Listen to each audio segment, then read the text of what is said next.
Welcome to another episode of Lovely and Local 315. We are your hosts, Scott and Kelly Greats, and our mission is to shine a spotlight on amazing people doing amazing things right here in Central New York. And today we have guest Phil Bean, historian, nonprofit leader, and co-founder of Olmsted City of Greater Utica. After a career in higher ed and decades away from his hometown, Phil returned to Utica to help preserve a remarkable and little-known piece of American landscape history, the Olmsted-designed park and parkway system. He's here to share why this legacy matters, how it's impacting everyday life, and what it means for the future of the Mohawk Valley. Welcome to the show, Phil. Thank you very much. It's great to be here. Yeah, and it's great to be back, right? So you spent a little time away. You came back in 2019. What brought you back home? Well, no matter where I went or lived over the course of 43 years, Utica, Central New York, the Mohawk Valley remained home for me. So I always had an affection for this area and an interest in it. But more specifically, I came back for a number of different reasons. One was I got tired of spending 45 minutes just driving to get milk.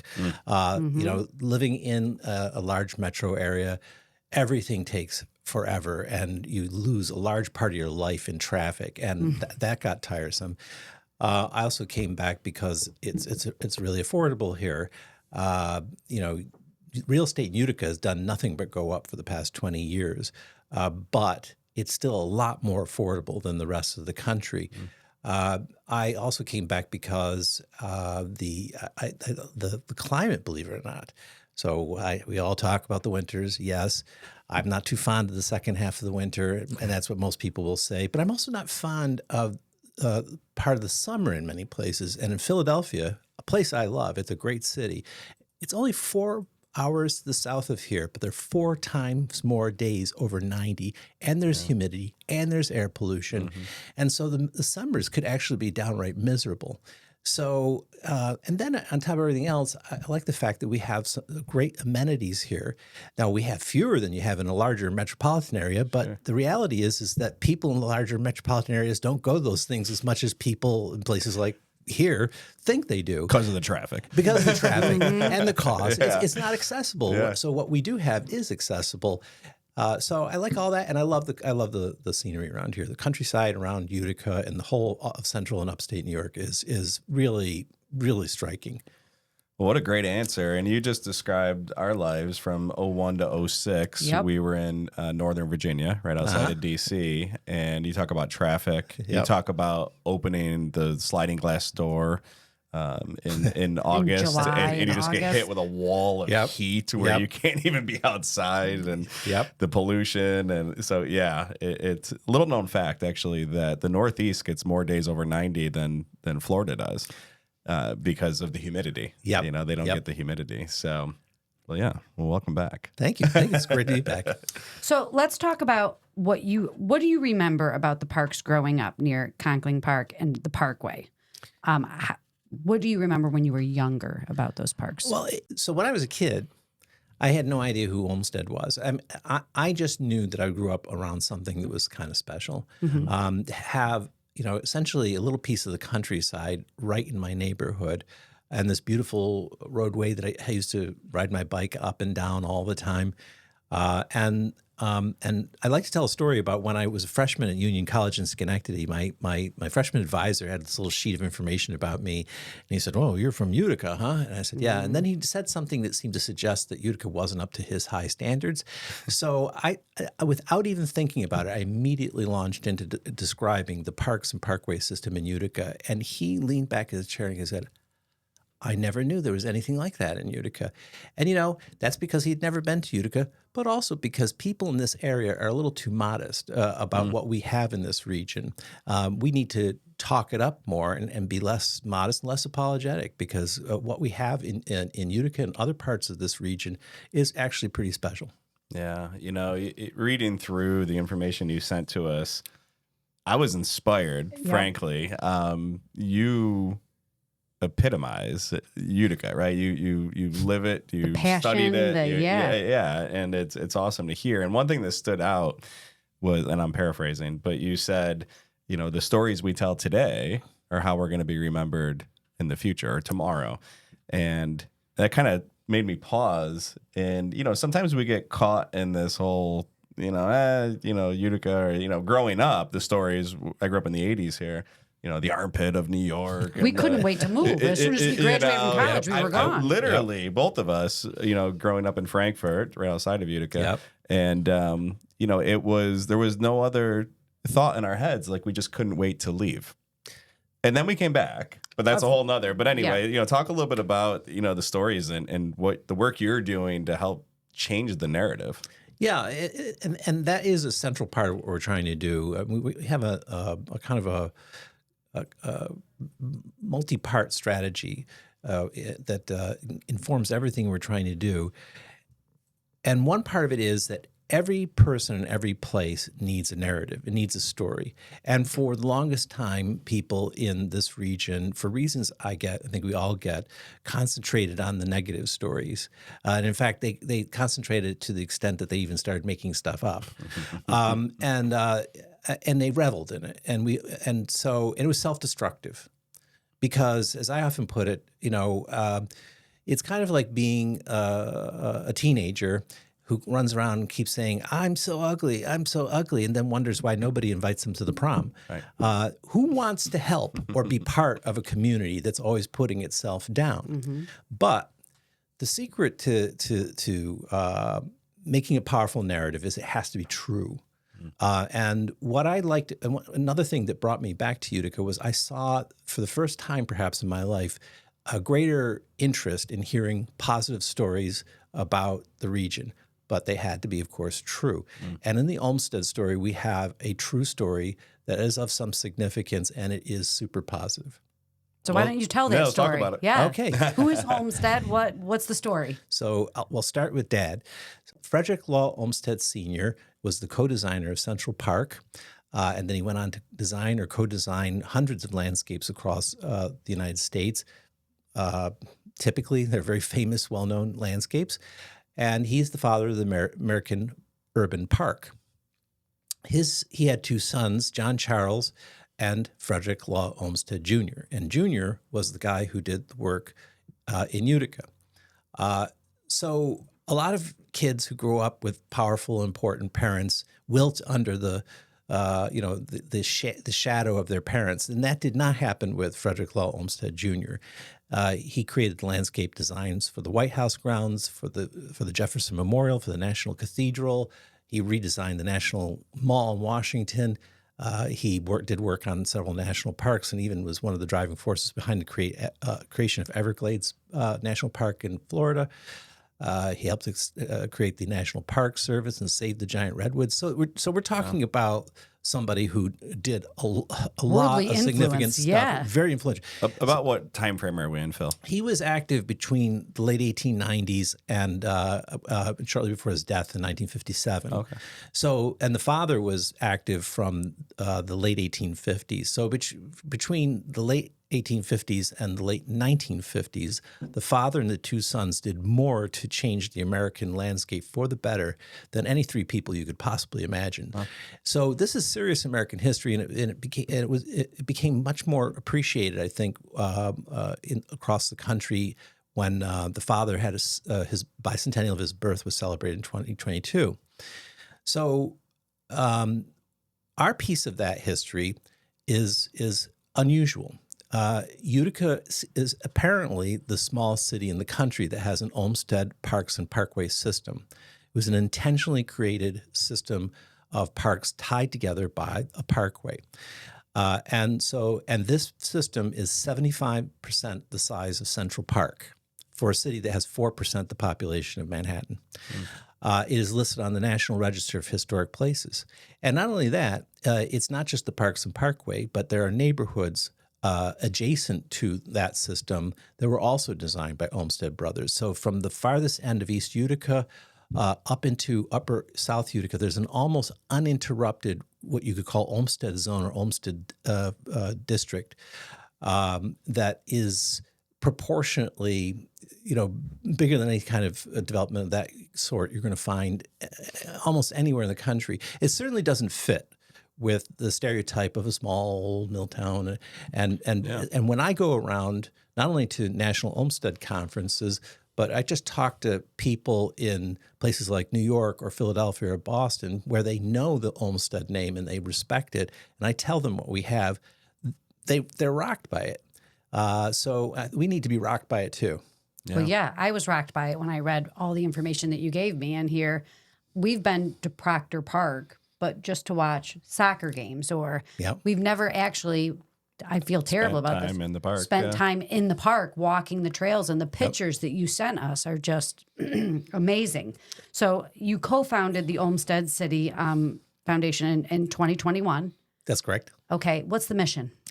So the mission is there are two different things that we're trying to do. One is we're trying to do that. We have an educational part where we're trying to raise awareness about this, what we have in Utica and why it is significant and why people should be proud of it and why Utica deserves to call itself an Olmsted City. And that's the narrative part. We're giving people a true positive narrative about Utica. The other part of it is we are trying to restore those parts of that system that need restoration. The neighborhoods have largely held up. Over 100 years after they were developed, they're still among the best neighborhoods in that part of this region.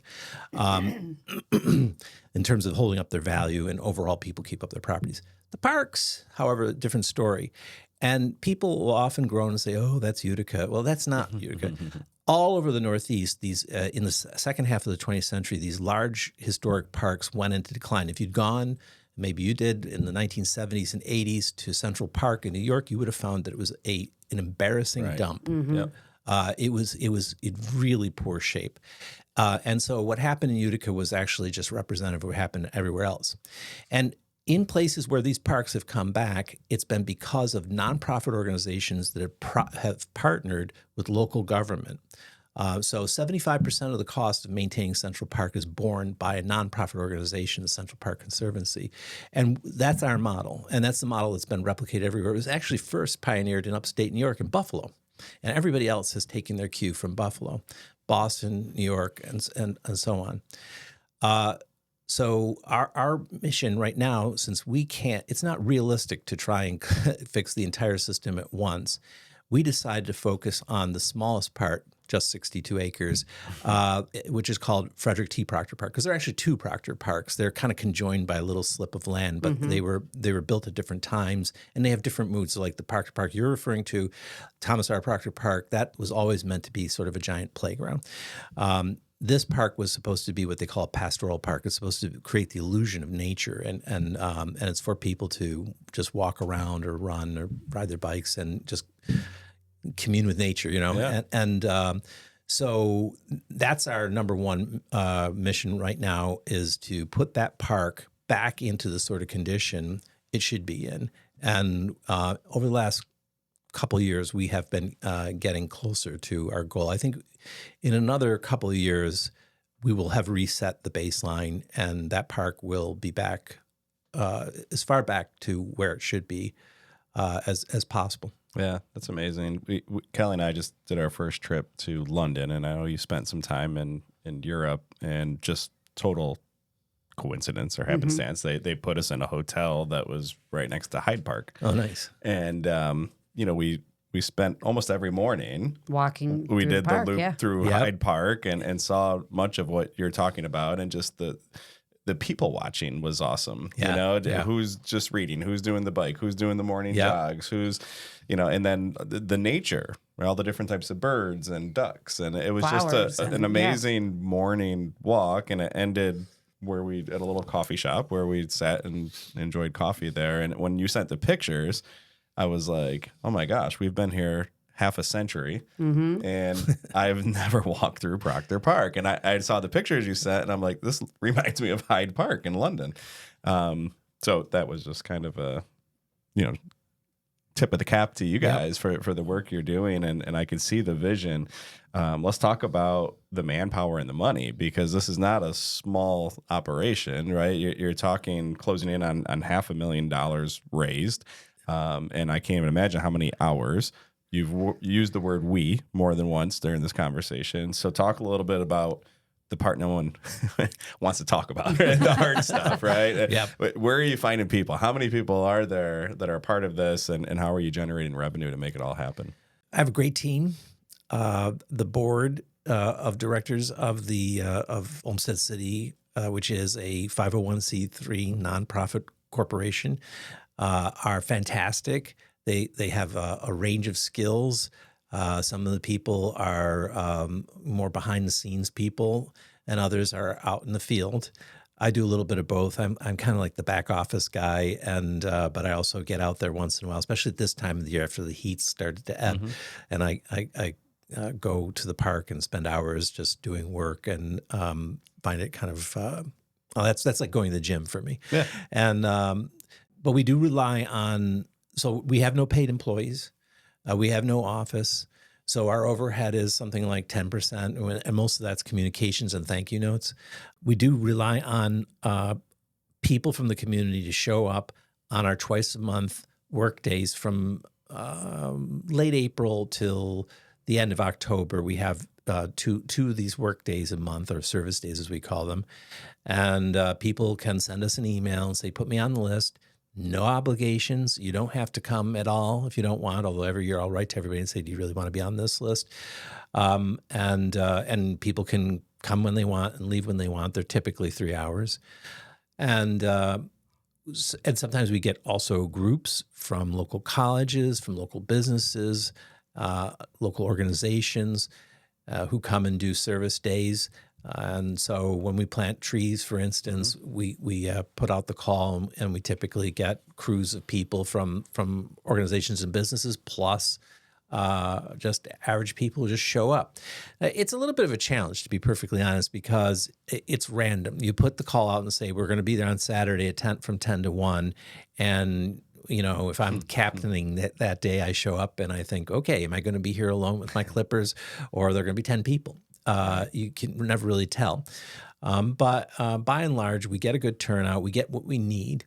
I think we're getting better at cycling through the work that needs to be done. I think we have a better sense of how the punch list should look. The money, well, we largely raised that just by putting out a few communications a year, a letter in the spring, and then a newsletter in the fall. Which is currently in development for this fall. And between those two, we raised quite a bit of money. Now, when we have really big projects, then we go out and do serious fundraising. And by far, the most serious fundraising effort we did was an early project, the recreation of the Lily Pond, which is this a concrete reflecting pool that was designed by Olmsted in 1913 and built the same year. And after 110 years of service, that thing was in pretty poor shape. So it couldn't be restored. So we had to rebuild it. And we hired an architectural firm. They did a design, and then we put it out for bids, and we had a construction company that came in and built this for us. And that was about $170,000 to $190,000 that we had to raise, and we raised it in about 4 months. Wow! And we had a leadership gift from somebody outside the area of $50,000 to kick things off. But then the community rose to the challenge, and I did a lot of the salesmanship on that, and I have to confess, I don't really want to go through that again too soon. It's not easy. It is not easy. And then recently we did get a what's known as an urban forestry grant. And so this year, out of that grant, we spent, I think, about $80,000, then plus about 30 years or so of our own money. Closer to 40 probably. Fundraising is not something that I enjoy doing. I don't like asking people for money, and I don't think there are a lot of people who like it, but it is what it is required. This is how it works. If you really want this stuff to happen, either volunteer or kick in some money, or at least talk us up. Yeah. All right. I don't want to get you in trouble. And I don't want to get political, but the city of Utica owns the park. Yes. All right. So, the obvious question here is, and you already alluded to, there has to be a partnership. What does that partnership look like with the city of Utica? Right now, it's quite good. And it's been a process. When I first showed up and started talking about doing this, you could see skepticism and almost the weariness and wariness. And somebody who's pretty wise of the ways of the world said to me, well, the way it works is this. A city like this has, everybody has limitations, and Utica has more budgetary limitations than many places in this country. So they can only do so much. And at the same time, they're inundated by people who have bright ideas or complaints, and they have to figure out how to prioritize things. And when it comes to coming to them with bright ideas, they will step up to the plate if you show you have skin in the game. And if you show that this is something that people really want. So this whole thing started with just a few people going into the park and starting to prune trees and raking up things and recreating flower beds and things like that. And then when we did the Lily Pond project, I think that was when in the previous administration, they really started to say, okay, these guys are serious. So now it's gotten to the point where it really is starting to look like the partnership that exists in other communities. And City Hall and our organization don't always see these things the same way, but that's just life. We actually have, I think, a pretty good relationship. And so right now, I spoke for years about recreating a pathway through the ravine in the park. There used to be one there, 2 gigantic stone staircases that go down into this ravine, but the pathway disappeared long ago because of water management problems. So it was always soggy down there. So we did an experiment where we invested some of our money in regrading down there and putting in drainage trenches, very simple, just to see if it could dry out if it had a proper drainage system. And sure enough, the experiment showed that it could be done. Well, the City of Utica is now building that pathway. They have now put their own skin, as it were, into the game. And then for our part, we're going to fix the landscaping around there, and we've already repaired the stone staircase, which is in poor shape. So yeah, it's awesome. So when you talk about these work days, the number one thing where my brain goes is schools. We have honor society where service hours are required. And I know that sometimes kids struggle, kids that play sports or getting those service hours in, that this would be a great opportunity for schools to be able to send some volunteers. Obviously, they would just be doing raking and stuff like that. But it is a great opportunity for schools to help out too as well with that partnership. So what changes have you seen in community as far as engagement goes? Have you seen like the number of volunteers go up and the number of people that want to help to restore the park? I think we're seeing more people who are willing to give time, more people willing to give money. We're also seeing a lot of just moral support, and that's not to be underestimated. None of us do this for praise. This was not an obvious slam dunk way to get praise, because there was no guarantee that we were going to succeed in what we were doing. But the praise or the thanks that we get. And when you're there working randomly, people stop and say thank you and sometimes have conversations with you.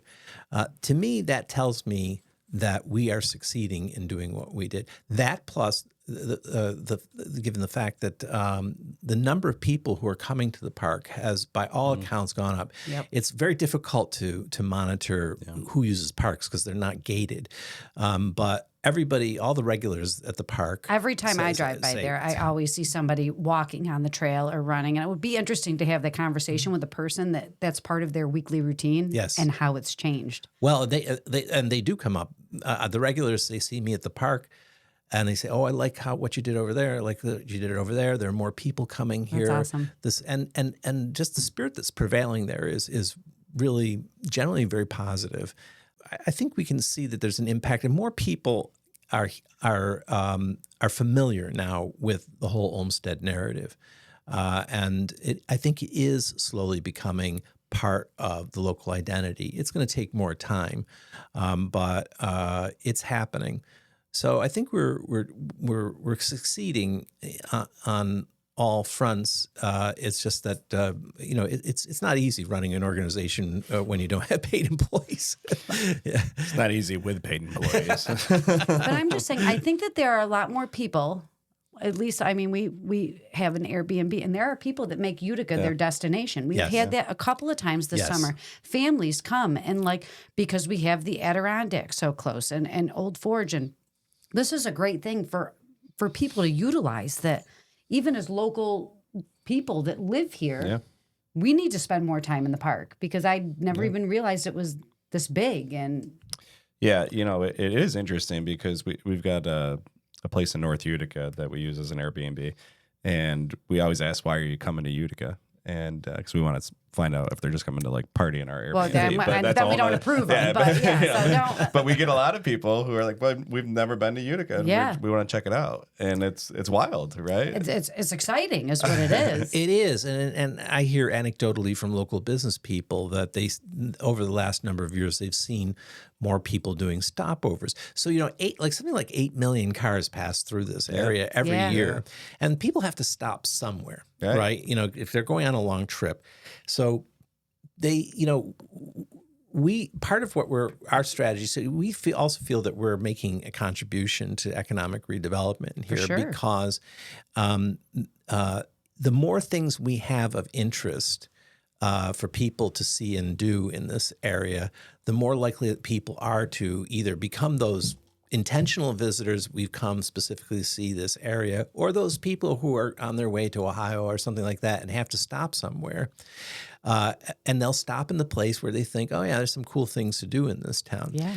And, you know, again, outside of our area, there are plenty of people who know the name Olmsted. Now, nobody wants to come see a dumpy Olmsted Park, but if they see one that's been restored and is in beautiful shape, they might come and see it. I mean, they're actually Olmsted groupies, as I like to call them. That was my next question. There are people who will drive out of their way to come see an Olmsted Park. I just heard from somebody in Connecticut who did that. And furthermore, about the economic development angle on all of this, we need to attract and retain in this region more enterprises and enterprising people. Right, we need more capital in this region, and a lot of where that's going to come from, or those people are going to come from, are from larger metropolitan areas. These are areas that are accustomed to having, where people are accustomed to having parks like these, where they do know the name Olmsted. It does have a cachet to people outside this area. I know because I've talked to a lot of people who've transplanted the area for various reasons, and they said that they were, you know, pleasantly surprised that we have a park like this, as well as something like Conkling Park, which is this 385-acre behemoth, right, with golf course and zoo and all that stuff. And the fact that it was designed by an Olmsted really has a certain ring to them. So you want people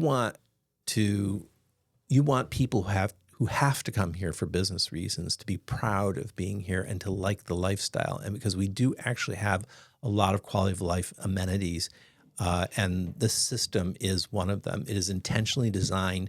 Each piece of it serves a different purpose and offers different things for you to do. So we're just talking mostly about one part of the system, but we could go on and on about the others. Well, it's funny you would bring up, you know, the system and Conkling Park, and, you know, I've run 15, 16 Boilermakers, and you've done 10 or 12. And until this very moment, I never realized, like, I mean, 2/3 of the Boilermaker is through exactly what you're talking about. Exactly. And it just doesn't get talked about enough. Exactly. Although, I want to give a shout out to the people at the Boilermaker, because they have tried to underscore that in recent years, and I appreciate that very much. You know, we were all surprised when we sat back and said, "Oh yeah," you know, because when you're going down Parkway East, it's not just the Parkway, but all of the houses on both sides, the land on which they're located, those houses along Parkway East, the streets, all that was designed by Olmsted Brothers. Even the grading of the soil, that was all designed by Olmsted Brothers. So yeah, the Boilermaker goes through that whole zone that I'm describing, or a large part of it. They don't get all the way up to Proctor Boulevard and Ridgewood in South Utica, but yeah, it's easily forgotten because, again, we don't talk about it. Yeah. Let's shift gears a little bit, because you're a wealth of knowledge, truly. And, you know, you're a historian, and you've studied Utica's immigration history deeply.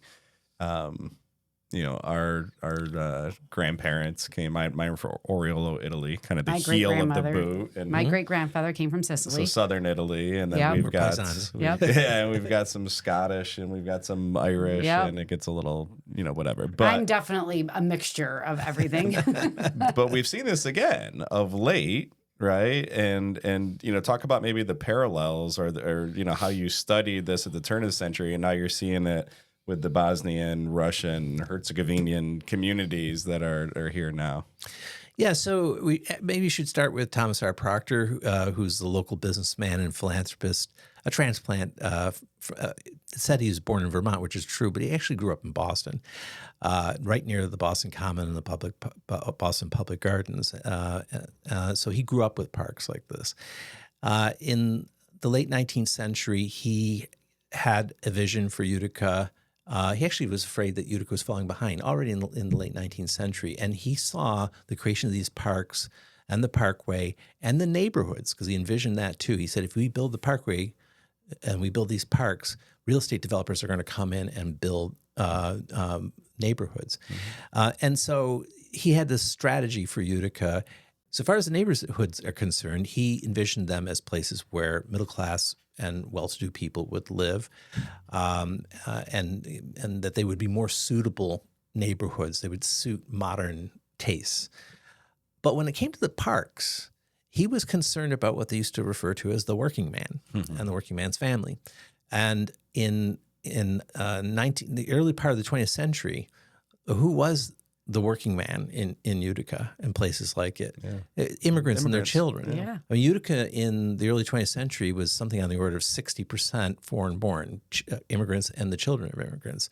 So when he built the park, and he actually said, I'm not building these parks for people like me. He said, because people like me have the money and the time to get in our cars and drive out to the countryside whenever we want to, and we can go up to the Adirondacks or we can join country clubs. I'm concerned about the working man and providing a better quality of life for working people in Utica. And that most certainly was the immigrants. I mean, the guy wasn't a fool. He knew exactly what the composition of the city was. So if he were alive today and he went to the park, he'd see different sorts of people, but he'd say, yep, this is it. This is what I built it for. Because if you go into F.T. Proctor Park on a busy day especially, you're going to see a representative cross-section of the city of Utica as it is today. So absolutely, what is going on there now is exactly what I had in mind. Years ago, it was the Italians, and now it's, as you say, the Bosnians and the Syrians and, the Karens and everybody, the dozen and a half different groups that populate Utica and make it the interesting place it is today. So you've traveled extensively and seen many other small cities. What does Utica have that you think others don't, aside from the park? Well, so aside from the Parks and Parkway system and these neighborhoods that I'm talking about, we also have one of the finest regional art museums and schools of art in the country. I mean, you're not going to find this in every small place like Utica, with a gallery that's designed no less by a guy named Philip Johnson, who's one of the most famous architects of late 20th century America. You're going to find a pretty vibrant sports scene. It's professional sports, so it may not be the big leagues, but there's a lot going on there, and a lot of people really enjoy that. We have a fine community arts center in the Stanley Theater, which not only puts on a lot of shows, but it's itself a highly significant piece of American architecture in ways that we don't have time to get into, but trust me on that. And they're going to again find affordability, and also we are in the foothills of the Adirondacks, and so you can within a short drive of this place, and one of the things that people don't appreciate about upstate New York generally, but especially the part of upstate New York that's west of the Hudson and south of the Adirondacks, both of which have become increasingly popular to people from the New York City area, is how really rich the natural beauty of this region is. Within an hour's drive of Utica, you can go to dozens of lakes and waterfalls and parks with trails. If you're at all into the outdoors, into nature, and getting that kind of outdoor exercise and just enjoying being outside of the hustle and bustle of everyday living, there's just so many opportunities. And if you start going further west, well, it flattens out a little bit, but then you have things like the Finger Lakes. Yeah. And you have other interesting cities like Rochester and Buffalo. So all of our cities along this east-west axis, as I call it, of the state between Albany and Buffalo is deeply underappreciated. When people from the outside come here, they say, "Wow, this is beautiful." I had a guy who's from Florida who's into a famous American golf course designer, and I took him to Valley View Golf Course, and we got up on one of the hills, and he looked out and he said, "Look at that." He said, "There's no place in Florida where you can get a view like this." Yeah. It is so funny you bring that up. We just played there. We just played, and it was the first time I played there. Scott golfs way more than I do, and it was the first time we had played at Valley View, and I can't remember what hole we were on. It's probably the same one you're you talking can about. see the whole city, and I was like, "This is beautiful." Yes. It really is. Yes. Just recently, even though we're all upstaters, I've an old friend from Albany, and she and her husband came. We do this once a year by train to Utica, and then we drove back, and we always do something. So we went to the Jordanville Monastery, which is this little piece of Russia in the middle of the countryside, and beautiful countryside, and this like amazing piece of architecture you won't just see anywhere. Then we drove down to Richfield Springs, and then we went up Route 20 to Glimmerglass Park, and we went to Hyde Hall, which is this early 19th century mansion up on a hill that has been restored, and it's a magnificent place. And so all these places that we stopped were themselves interesting and beautiful, but we're just driving around the countryside and seeing the rolling hills and the fields, and the planted fields, the open fields, the stands of trees. And we said several times, like, look at this. This is beautiful. Yeah. There's so much of the country. I mean, not to put anybody down, but if you go out to the Midwest, you're not going to see anything like that. You can put the Midwest down. We're okay with that. A couple things here, right? So you got to be careful what you wish for with modern development, right? We talk about, well, we don't have things that certain cities have. And we lived in Northern Virginia during a time when everybody was moving to Northern Virginia. It's kind of like now everyone's moving to the Carolinas and Tennessee. But and the infrastructure couldn't keep up. And when we were buying our first home, all of these communities we were looking, they were cookie cutter. Every freaking house looked the same. Every community looked the same. Every shopping mall we went to looked the same. And every outdoor, it's just, and what you're describing is so much different. It's uniquely here. It's uniquely us, right? And so you got to kind of, we need modernization and development, but not at a cost of losing our history and the beauty of the place either. Exactly. And the last thing I'll say, and then we'll wrap this up, is we had an amazing neighbor. He was like became part of our family here and locally, and he's since passed, but he was like a grandfather to our children, and he traveled around the area for work, and we were talking one day, and from our house there's a nice little, it's white noise to us. We don't think about it, right? But hillside, and it was the fall and the foliage and whatever, and we got talking. He goes, this guy today, he said to me, whatever, he's bashing the area. He goes, I looked at him and I pointed, and I said, "Are you kidding me?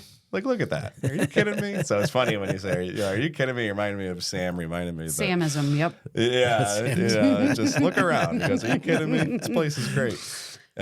So anyways, we always end these with 5 or 6 rapid fire questions. I thought I'd get creative with this one because you mentioned in your notes that there's so many hidden treasures hiding in plain sight right around us. And so I was going to have you list like 5 of them, but you just listed like 15 during the last answer. So I'll still give you the opportunity to maybe just take a deep breath and think about just a handful of places that, like you say, are hiding in plain sight. You already mentioned the Stanley and Munson Williams and different things like that. But anything else that comes to mind that maybe people don't realize?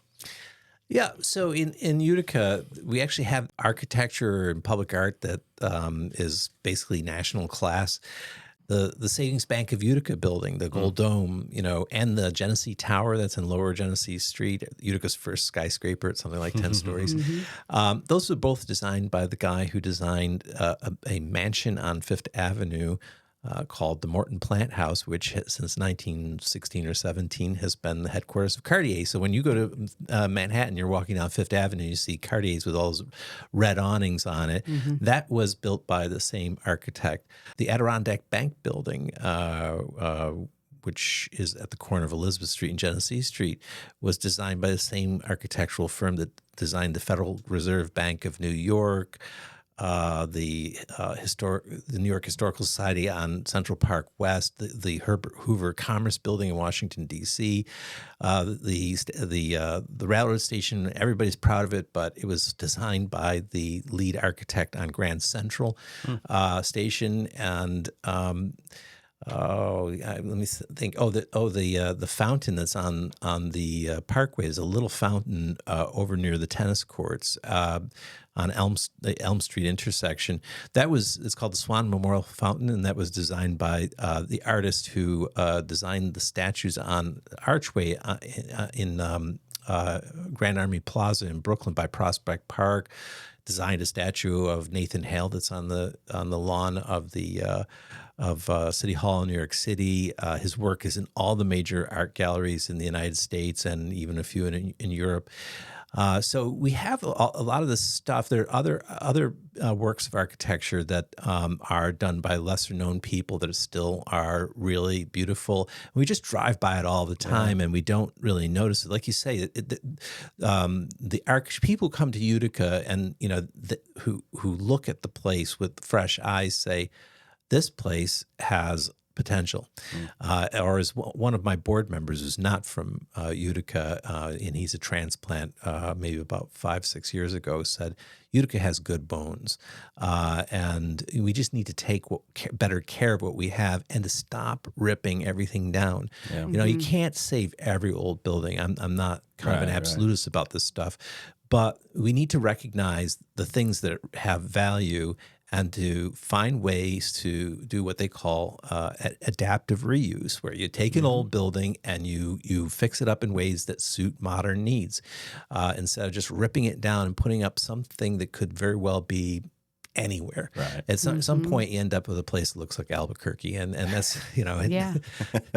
You're taking it from Midwest to West now, Southwest.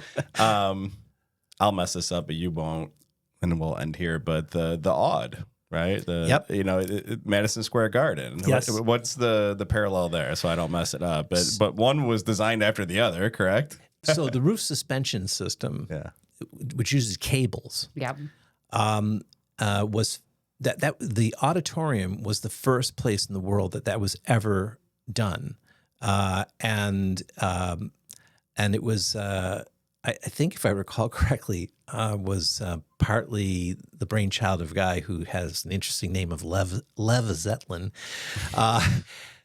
not to be confused with a band, and so essentially the method that is used on Madison Square Garden was pioneered in Utica, and some sort of American Architectural Society has named it a National Architectural Landmark. Yeah. So when they did that in 1960, they were way out there, and thank God that it's still there. I mean, at one point it was in very bad shape, and what were they thinking about doing? Tear it down, and aren't we all glad that they didn't tear it down? So so the sports bar they put on the annex there, the 72 cables is homage to that design, which is well done. A lot of fun, Phil. Thank you for carving out time to be with us. Oh, thank you for making time to have me with you. When we talk about celebrating things locally, I don't know if we've ever had anyone better. Someone more passionate and that. knowledgeable on the history of our city of Utica. Olmsted City of Greater Utica. How do people connect? We'll link all this in the show notes, but what's a quick and easy way for them to connect with you guys so they know about upcoming projects and can give you all of their money? Yes. And their service hours and volunteer. Yes, 24 hours a day. We have a very active Facebook page. You can find a lot of information. Our contact information. You can find photo essays on what we've done. We just did one recently that's turned out to be very popular. Also, you can contact us through email at olmstedcity@gmail.com. And there's a special spelling to Olmsted that you'll get at the end of this show.